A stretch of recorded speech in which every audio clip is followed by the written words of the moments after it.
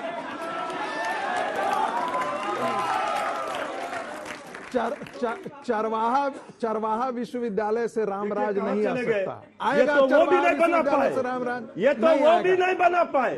दूसरी बात, ये तो वो भी नहीं बना पाए। देखिए कितना विश्वविद्यालय बिहार में सरकार में थे, बना फिर आपकी बारी में वो बोलेंगे क्या? नहीं, ये क्या चरवाहा विद्यालय का क्यों नाम नहीं है? और हिंदू राष्ट्र पर नहीं बोल पाए और चरवाहा विद्यालय पर यह राजनीतिक डिबेट होगा तो राजनीतिक काउंटर कर दीजिएगा। चरवाहा पर ही बात कर रहे हैं। टाइम खत्म हो रहा है, जल्दी। एक भी फैक्ट और फिगर का लॉजिकल जवाब नहीं दे पाए। सिर्फ दोनों के बीच में बोलने के अलावा सिर्फ इसी के साथ इस बहस का अंत करते हैं। आप सभी का बहुत धन्यवाद, तालियों के साथ आप सभी का बहुत बहुत अभिनंदन हमारे साथ इस बहस में शामिल होने के लिए। देश दुनिया की बाकी खबरों के लिए आप देखते रहिए।